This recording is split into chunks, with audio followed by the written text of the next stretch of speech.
സമയത്ത് അങ്ങനെ വീട്ടിലിരിക്കുമ്പോൾ നമുക്കൊരു തോന്നൽ വരാറില്ലേ എങ്ങോട്ടേലും പോകണമെന്ന്. ആ ഒരു തോന്നലിൻ്റെ പുറത്ത് ഞാൻ വന്നതാണ്. വേറെ എവിടെയല്ല, നമ്മുടെ ഫോട്ടോച്ചിയിൽ.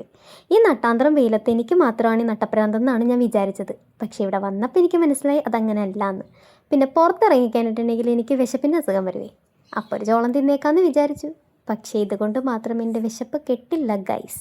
അതുകൊണ്ട് ഞാൻ ഇവിടെ നിന്ന് പോകാമെന്ന് വിചാരിച്ചു. വേറെ എവിടെന്നെങ്കിലും ഞം കിട്ടുമോ എന്ന് നോക്കാം. അങ്ങനെ ചപ്പാത്തിയും ബീഫ് കറിയും കഴിക്കാൻ വേണ്ടി വന്നതാണ്. പുകഴ്ത്തി പറയാമെന്ന് വിചാരിക്കരുത്, വായിൽ വെക്കാൻ കൊള്ളത്തില്ല.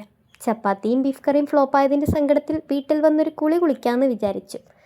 അപ്പോൾ ഒന്ന് റിഫ്രഷ് ആകാമല്ലോ.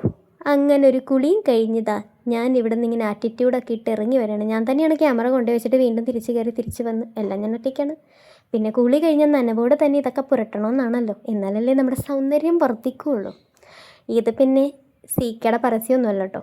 ഞാൻ കുറച്ച് നാളായിട്ട് ഈ സൺസ്ക്രീനാണ് യൂസ് ചെയ്യുന്നത്. എനിക്ക് കുറച്ചുകൂടി കംഫർട്ടബിൾ ആൻഡ് ബെറ്ററായിട്ട് തോന്നിയത് കൊണ്ട് ഞാൻ ജസ്റ്റ് കാണിച്ചു എന്നേ ഉള്ളൂ. ഇഷ്ടമുള്ളവർക്കൊക്കെ യൂസ് ചെയ്യാം.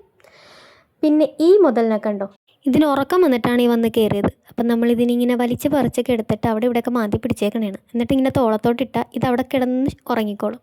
അതിന് ഉറക്കി കഴിഞ്ഞിട്ട് ഒരു പൊട്ട് കൂടി വെച്ചിട്ട് നമുക്കിനി അടുക്കളപ്പണി ഉണ്ടേ, അതിന് വേണ്ടിയിട്ടാണ് ഇത്ര ബിൽഡപ്പ് ഇട്ടത്. ഇനി ഒരാളെ ഞാൻ കാണിച്ചു തരാം.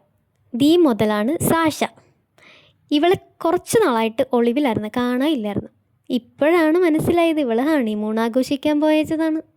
വയറ്റിൻ്റെ അകത്ത് കുഞ്ഞാവയൊക്കെ ഉണ്ട്. കള്ളിയാണ് ഇവള്, കള്ളി. എന്നാൽ പിന്നെ നമുക്ക് മീൻ നന്നാക്കി എടുത്താലോ, രാത്രി ഞം കഴിക്കേണ്ടതല്ലേ, അതില്ലാണ്ട് നമുക്ക് പറ്റത്തില്ലല്ലോ.